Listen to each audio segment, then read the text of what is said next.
Think about that. In Washington, D.C., Trump sits in his glass-walled office, face flushed with fury, eyes blazing.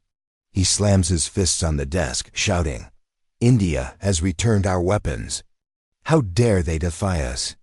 Yes, my friends, India has spoken. We don't need your arms or your control. We'll live on our terms. That day, America's mask fell. They imposed a 50% tariff, froze trade deals, and whispered threats behind closed doors. But did India yield? No, we declared, we'll partner with nations that respect us. Is this just about weapons? No, it's about pride, freedom, and a nation that stands tall. In Moscow's icy depths, a secret meeting unfolds. Putin smiles and says, "India, you're not alone. We stand with you." China, too, quietly plays its cards, forging deals in oil, technology, and new ventures. America lies awake, restless. Trump, up at 3 a.m., takes to X and writes, "India will pay for this." But India responds, "We'll carve our own path." I ask you, should we beg America again? Or stand with nations like Russia, China, and South Africa, ushering in a new era of BRICS? This isn't just politics, it's about the common person. Prices may rise, goods may cost more, but should we trade dignity for cheap products? Do we teach our children that wealth trumps honor? The road ahead will be tough, but this storm heralds a new dawn. One day, the world will say India forced the greatest bully to kneel. This isn't just India versus America, it's a global pattern. America extends a hand when it needs you, only to betray you when you stand tall. Ask Iraq, promised peace, they got devastation. Ask Libya, promised democracy, they got chaos. Ask Afghanistan, decades of promises, trillions spent, yet America left ruin. They thought India would be next, but they misjudged. This is a nation of 1.4 billion hearts beating as one.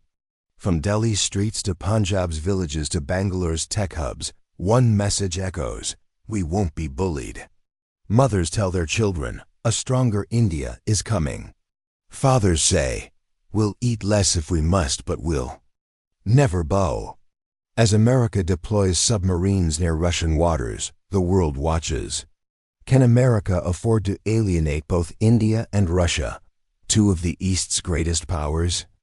In Beijing, leaders study trade routes and pipelines, asking, is India ready? Are we? Moscow's answer is clear: yes. This is bigger than tariffs or weapons. It's a shift in global power. For years, America dominated the world stage, but new players are emerging, and the old star fears the fading spotlight. Will you stand with India when prices soar? When foreign media spreads lies? When pressure mounts from all sides? Unity is our strength. No tariff, no threat, no submarine can break us. If we falter, they win. From Delhi to Mumbai, Chennai to Kolkata, Kashmir to Kanyakumari, let's declare, take your weapons, your deals, your threats, but you'll never take India's pride. Close your eyes and see a farmer in a quiet Indian village, hands weathered from toil. News of doubled tariffs reaches him. Exports will suffer, prices will climb. He smiles, wipes his brow, and says, let them. My land sustains me. My pride fuels my spirit. In a packed Mumbai train, a young IT worker grips her laptop bag, knowing her Western contracts may vanish. Yet she whispers, no money is worth betraying my nation. This is the India they don't grasp, a spirit unbroken for 5,000 years, forged by ancestors who crossed seas and scaled peaks, never letting their flag fall. While Trump posts threats from his gilded tower, he misses the pulse of a billion hearts saying, do your worst. We'll rise. What's the cost of dignity, the price of freedom? If it means less comfort, is it too steep? One day, America will seek our friendship again. When that day comes, we'll decide if they're worthy. Until then, we turn to Russia, who says, we walk with you. To China, who says, let's build the future. To Africa and South America, who say, We've faced the same hand. Let's unite.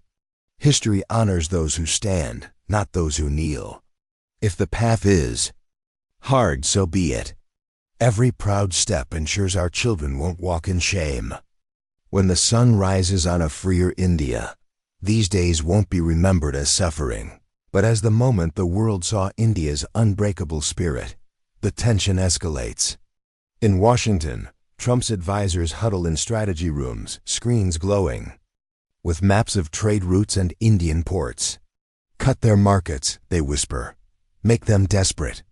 They think India will crumble. But India builds bridges not of steel, but of trust with Southeast Asia, Africa, and the Middle East. America believes it's isolating us, but it's isolating itself. In New Delhi, ministers speak firmly. We'll endure, but we won't bend. Trump's frustration grows. New sanctions, new insults. He calls India ungrateful on camera, but his advisors know India is too vital to crush.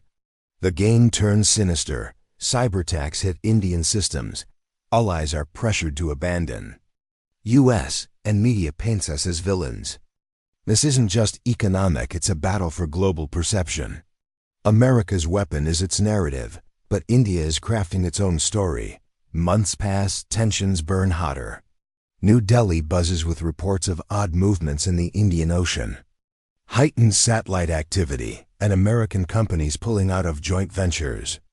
Analysts whisper of bigger plans. In Washington, Trump stares at a glowing Indo-Pacific map, advisors plotting to choke India's supply lines. But India moves its pieces.